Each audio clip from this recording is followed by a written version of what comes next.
안녕하십니까. 뉴스의 동정민입니다. 이 176석의 힘은 강했습니다.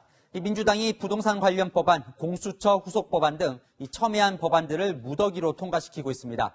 이 상임위마다 위원장도 여당이고 위원도 과반수가 넘으니 이 반대하는 야당은 그냥 빼고 단독으로 통과시키고 있습니다. 이 막을 방법이 없는 야당은 소리만 지르고 있는데요. 오늘 국회 상황을 현장 연결해 알아보겠습니다.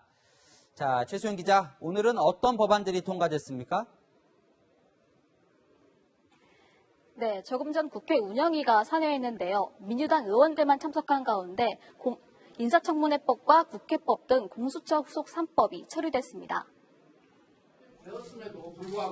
다만 공수처장 후보 추천이 운영규칙은 기한 내에 위원 추천이 없으면 다른 교섭단체가 추천할 수 있도록 하는 조항을 삭제한 채 통과시켰습니다.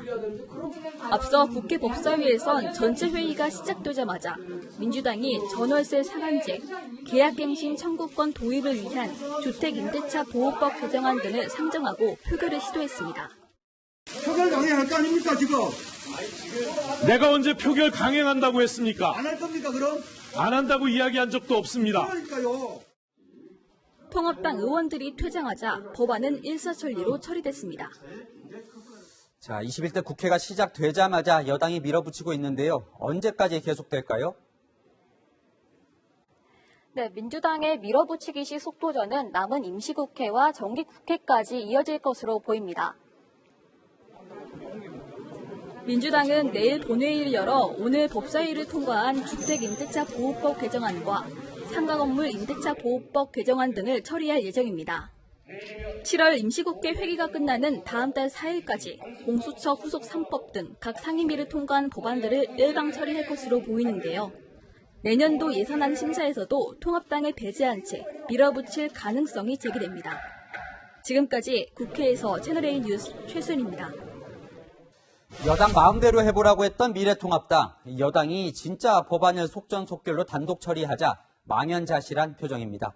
회의장에서 소리를 질러보고 기자회견도 열어봤지만 무력감만 확인한 통합당은 결국 장외투쟁 카드를 만지작거리고 있습니다. 안보경 기자입니다. 미래통합당은 소리 지르며 주택임대차보호법 개정안 상정을 반대했지만 막지 못했습니다.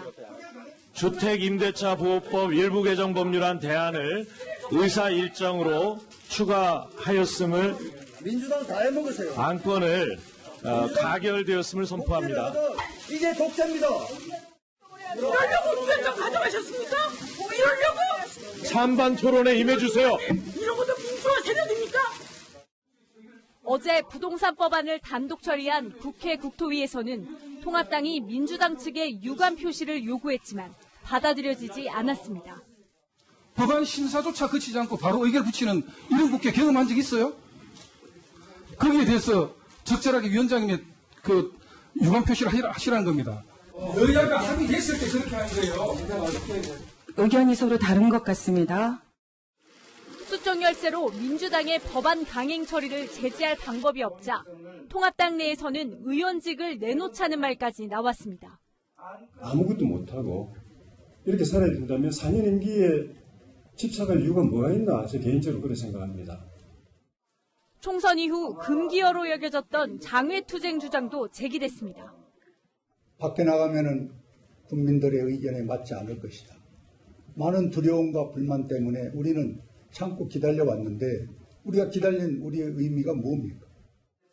통합당은 내일 다시 의총을 열어 투쟁 방식을 확정합니다. 채널A 뉴스 안부겸입니다. 지난 대정부 질문 때 서울 집값이 11% 올랐다고 답해 논란이 됐던 김현미 국토교통부 장관이 오늘 상임위에 출석했습니다. 국민들의 체감 상승률과 동떨어진 수치 아니냐는 야당 의원 공격에 국가 공인 통계로 말할 수밖에 없다며 답변을 바꾸지 않았습니다. 황아람 기자입니다.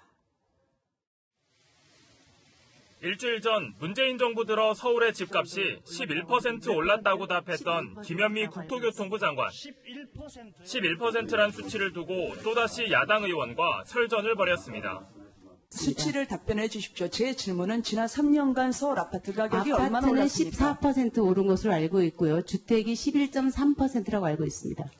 당시 인용하셨던 감정원의 자료는 아파트만이 아니라 주택이죠. 일반 주택과 연립주택을 네네. 합친 겁니다. 그렇죠. 장관님에 대해서 정직하지 않다고 국민들이 보는 이유는 아파트 값을 여쭙는데 주택과 연립주택을 이야기하면 국민들의 체감에 맞지 않았다라는 점을 인정을 하십니까?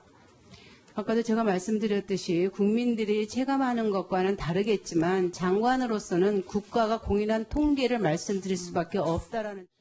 중저가 주택에 재산세가 많이 부과된다는 지적에 대해서는 10월에 재산세율 인하 방안을 발표하겠다고 밝혔습니다.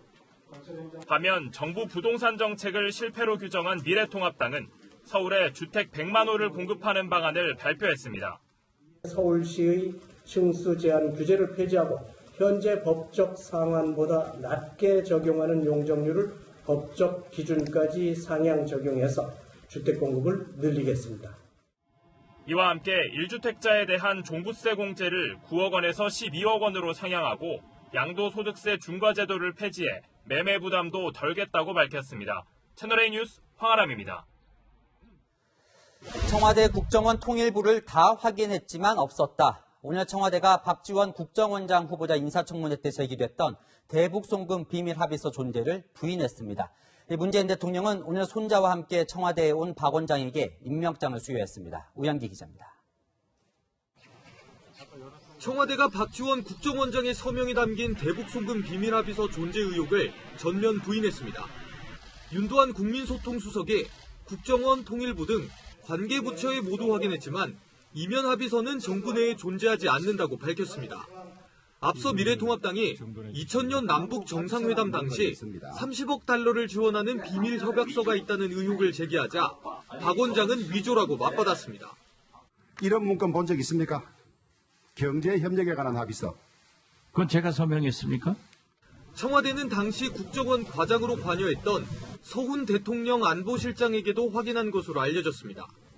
하지만 일각에선 정부 내 문건이 아닌 다른 형태로 문건이 있을 가능성이 거론됩니다. 사그라들지 않는 논란에도 문재인 대통령은 박지원 국정원장에게 임명장을 수여했습니다. 함께 참석한 박 원장 손자에게는 무릎을 굽혀 꽃다발을 건넸습니다. 청와대는 꽃다발이 신뢰와 헌신과 성실이라는 꽃말을 가진 꽃들로 구성됐다고 밝혔습니다. 문 대통령은 비공개 환담 자리에서 박 원장은 사상 처음으로 남북 정상회담을 성사시킨 주역이라며 가장 오랜 경험과 풍부한 경륜을 갖췄다고 평가했습니다.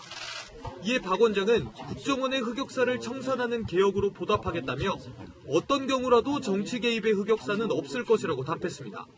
채널A 뉴스 우현기입니다.